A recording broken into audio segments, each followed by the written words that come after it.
Welcome friends, সমাজ blog থেকে daily blog নিয়ে এসেছি। আজকে একটু দেরি করে দিলাম, কারণ টাইমটা আমি একদম টাইমে পারিনি আজকে দিতে। তোমরা দেখতে থাকো, তোমাদের আমি রেগুলার ব্লগ দিই, না দিলে আমার ঠিক ভালোও লাগে না। গাছে ফুল ফুটেছে, আমার ছাদ বাগান আছে, ছাদ বাগানের ফুল কিছুটা শেয়ার করলাম তোমাদের। তার সাথে আমি চিকেন একটা রেসিপি দিচ্ছি, দেখতে থাকো তোমরা। এটা হচ্ছে কসুরি মেথির চিকেন, কিভাবে করব পুরো আদা ছাড়া, দেখতে থাকো। ফোড়ন দিলাম দারচিনি, শুকনো লঙ্কা, তেজপাতা আর এলাচ। ফোড়নটা দেওয়ার সাথেই আমি নুনটাও দিয়ে দিচ্ছি। ফোড়ন কিন্তু একটু টাইম নিয়ে ফোড়নটা ভাজতে হয়, তাহলে ফোড়নের যে স্মেলটা সেটা বেরিয়ে আসে। তারপরে দিয়ে দিচ্ছি পেঁয়াজ কুচি। আমি কিন্তু আজকে কোনো পেঁয়াজ বেটে দিচ্ছি না, আজকে পেঁয়াজ আমি কুচি করে কেটে নিয়ে রান্না করব চিকেনটা, দেখতে থাকো তোমরা। পেঁয়াজটা দিয়ে দিলাম, পেঁয়াজটা ভালো মতো আমি ভেজে নিচ্ছি। তারপরে ওই পেঁয়াজটা আলগা করে ভাজার পরে আলুগুলো দিয়ে দিচ্ছি। পেঁয়াজের সাথে আলু তাহলে একসাথেই ভাজা হয়ে যাবে। যেহেতু নুন দিয়েছি, খুবই তাড়াতাড়ি মজেও যাবে সব কিছু। দিয়ে দিচ্ছি একটু হলুদ, দেওয়ার পরেই চিকেনগুলো দিয়ে দেবো। চিকেনগুলো দেওয়ার পরে একটু ভাজা ভাজা করব, অনেকক্ষণ ধরে মশলার সাথে কষাবো। তার সাথে একটা পেস্ট রেডি করেছি, সেটা তোমরা দেখতে থাকো। দিচ্ছি হচ্ছে পেস্টে রসুন, কাঁচা লঙ্কা আর তার সাথে চালমগজ আর তিল। রসুন, কাঁচা লঙ্কা, চালমগজ, তিল, এটা হচ্ছে আমি একটা পেস্ট দিয়েছি, যেটায় কোনো আদা কিন্তু নেই। দেখো চিকেনটা আলুর সাথে ভালো মতো ভাজা হয়ে গেলে দিয়ে দিচ্ছি টমেটো কুচি। টমেটোটা দিয়ে সব ভালো করে কষিয়ে নেব। এই সময় গ্যাসটা কিন্তু একটু কমিয়ে দেবে। তারপরে দিয়ে দিচ্ছি যেটা তিল, চালমগজ আর রসুন, কাঁচা লঙ্কা, এর হচ্ছে একটা মিক্সিতে আমি পেস্ট করে নিয়েছি, সেটা দিয়ে ভালো করে কষাচ্ছি।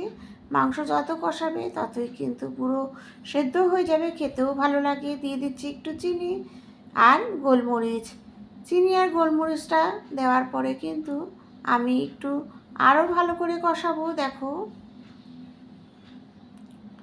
যেহেতু এক হাতে ক্যামেরা ধরি, একটু নাড়াতে কষ্ট হয়, মানে একটু প্রবলেম হয়, তোমরা একটু পাশে থেকো।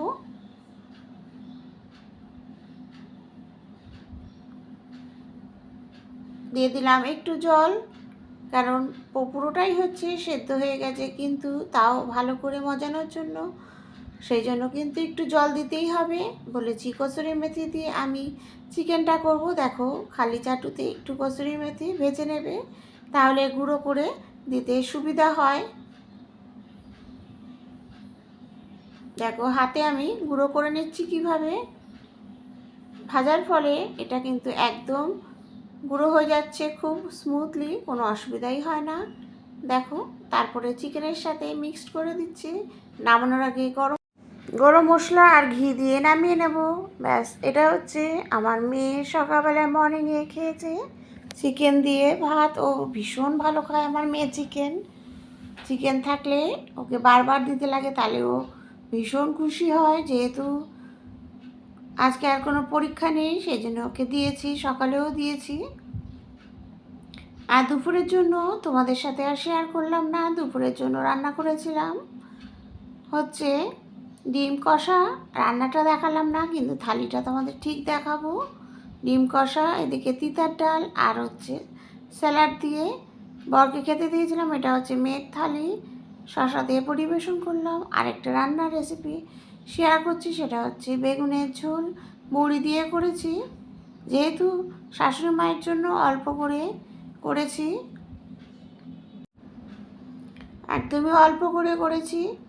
অল্প রান্না একদমই হয় না, সেজন্য একটু বেশি হয়ে যায় নুন টুন, একটু স্লাইড বলছিল নুন বেশি হয়েছিল। যাই হোক, রেখে দেবো, বেগুনে অনেকটাই টেনে যাবে যখন গরম গরম খেয়েছে, সেই জন্য হয়তো বেশি লেগেছিলো, পরে কিন্তু অ্যাডজাস্ট হয়ে যায় নুনটা। তারপরে হচ্ছে দেখো, চিকেনটা নামিয়ে নিলাম। চিকেনটা নামানোর পরে ঘি দিয়ে দিলাম, ব্যাস রেডি হয়ে গেল। আর বেগুনের মধ্যে দিয়েছি হচ্ছে বেগুন, একটু নুন, একটু হলুদ দিয়ে ভালো করে বেগুনটা দেখো ভেজে নেব, একদম ভালোভাবে ভেজে নিয়ে তারপরে কিন্তু আমি মশলা দিয়ে জল দেব, আগেই দেব না। একদম বেগুনটা দেখো নাড়াচাড়া করে এপিট ওপিট করে পুরোটাই ভেজে নেব। দেখো বেগুনটা কতটা ভালো করে ভাজা হয়ে গেছে। দিয়ে দিলাম একটু জিরে আর ধনের গুঁড়ো, জিরে আর ধনের গুঁড়ো দেওয়ার পরে জলটা দিয়ে দিলাম। জলটা দেওয়ার পরেই বড়িটাও দিয়ে দেব, কারণ বড়িটা একটু ভালো করে ফুটলে বড়িটা ফুলে উঠবে, নরমও হয়ে যাবে। আর বলেছি থালিটা আমি ঠিক শেয়ার করব কি হয়েছে আজকে দুপুরবেলায় লাঞ্চ।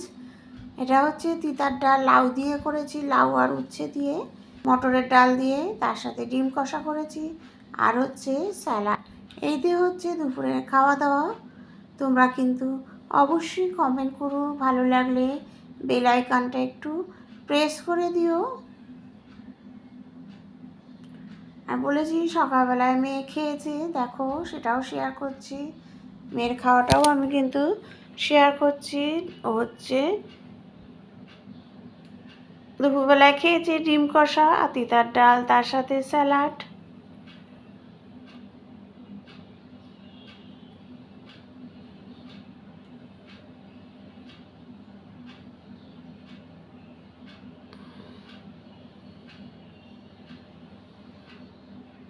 Thank you.